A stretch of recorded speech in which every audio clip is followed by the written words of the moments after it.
পিঁপড়ে ও পাখির বন্ধুত্ব। সময়টা ছিল গরমকাল, অত্যন্ত গরম, চারিদিক যেন ঝলসে যাচ্ছে। এই গরমের মধ্যে একটা পিঁপড়ে অত্যন্ত জল পিপাসা পায়। সে চারিদিকে জল খুঁজতে লাগে। অনেকক্ষণ পর সে একটা নদী দেখতে পায়।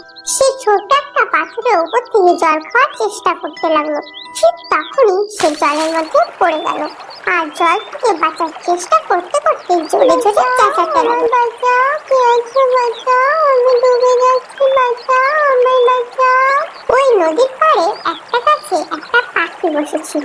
গাছ থেকে একটা পাতা পেড়ে পিঁপড়ের সামনে ফেলে দেয়। তৎক্ষণাৎ পিঁপড়েটা পাতার উপর উঠে পড়লো।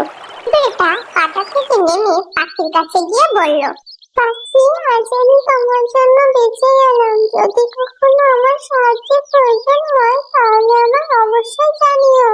যাও বন্ধু, তুমি আর আমার কোন কাজে লাগবে বলো। এই বলে সে ওখান থেকে চলে গেল। এই ঘটনার কিছুদিন পর এক শিকারী ওই নদীর পাড় দিয়ে যাচ্ছিল।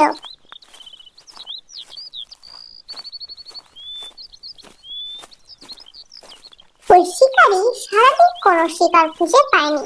ঠিক তখনই গাছে বসে থাকা সেই পাখিটির দিকে নজর গেল আর সে মনে মনে ভাবতে লাগলো, আজ সারাদিন কোনো শিকার খুঁজে পাইনি, এই পায়রাটিকে ধরতেই হবে। এই ভেবে সে ওখানেই জাল পাতলো আর ওই জালের উপর খাদ্যশস্য ছড়িয়ে দিল আর ও কিছু দূর গিয়ে লুকিয়ে পড়লো। আর যখনই পাখিটি নিচে পড়ে থাকা খাদ্যশস্য দেখতে পেল, ওটা খাবার জন্য নিচে এলো।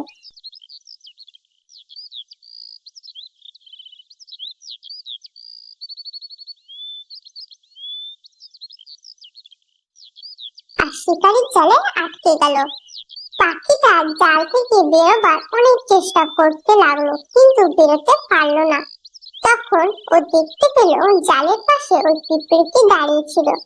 আর ওর মনে পড়লো যে পিঁপড়েটি বলেছিল যদি কোনোদিন কোনো কাজে দরকার হয় তাহলে পিঁপড়ে ওকে সাহায্য করবে। কিন্তু পাখিটা এটা ভেবে আরো দুঃখে ডুবে গেল যে একটা ছোট্ট পিঁপড়ে কিভাবে ওর সাহায্য করবে। পিঁপড়েও পাখিটার জন্য খুবই দুঃখ হলো আর পাখিটি প্রাণ বাঁচাবার উপায় ভাবতে লাগলো।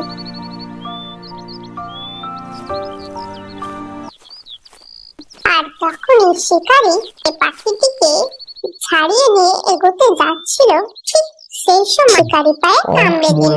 মরে গেলাম, আজকের দিনটাই খারাপ। হঠাৎই মারাত্মক ব্যথা অনুভব করে শিকারী পাখিটিকে ছেড়ে দিল আর পাখিটি উড়ে গেল। তাহলে বন্ধুরা, এখান থেকে আমরা বুঝতে পারলাম ভালো কাজের ফল সবসময় ভালো হয়।